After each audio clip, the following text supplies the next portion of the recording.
দেখে তো খুব লোভ লাগছে। আজকে বানিয়েছিলাম চিকেন বার্গার। চলো এটা কিভাবে বানাতে হয় সেটা জেনে নিই। প্রথমে সলিড চিকেনগুলোকে নিয়ে ভালো করে যেন হাড় না থাকে মিক্সচারের মেশিনে ভালো করে ওগুলোকে ব্লেন্ড করে নিতে হবে। তার সাথে আদা, রসুন আর অল্প করে একটু পেঁয়াজ ভালো করে পেস্ট করতে হবে।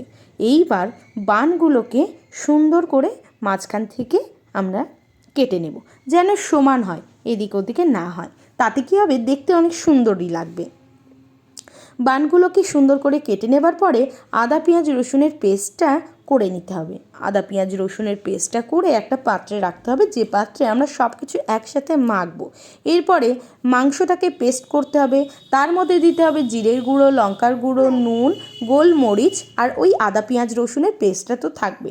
এরপরে ভালো করে একসাথে মাখতে হবে ওগুলোকে একসঙ্গে। এর মধ্যে একটু পরেই দিতে হবে কর্নফ্লাওয়ার। কর্নফ্লাওয়ার দিয়েও অনেকক্ষণ 2-3 মিনিট অন্তত ভালো করে মাখতে হবে।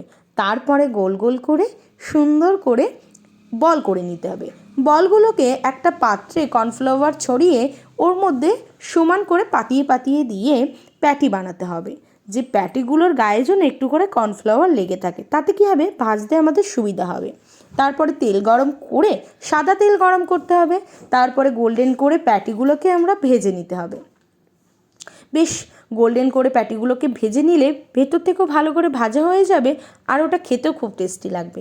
এরপরে বানগুলোতে পিৎজা যে সস হয়, পিৎজা আর পাস্তার সসগুলোকে ভালো করে মাখিয়ে নিতে হবে বানগুলোর গায়ে, যাতে খেতে অনেক টেস্টি লাগে। এটা অনেকে অনেকভাবেই করে, তবে আমরা শুধু সস আর পেঁয়াজ কুচনো ছড়িয়েই খেতে পছন্দ করি বলে খাবো। এরপরে ওর ওপর দিয়ে দেবো একটু করে চিজ গ্রেট করে। একটু না, বেশ অনেকখানি করে চিজ দিতে হবে, যাতে বাচ্চাদের অনেক পছন্দ হয়। চিজগুলোকে সুন্দর করে গ্রেটারের সাহায্যে ওর ওপরে দিয়ে গ্রেট করে নিতে হবে।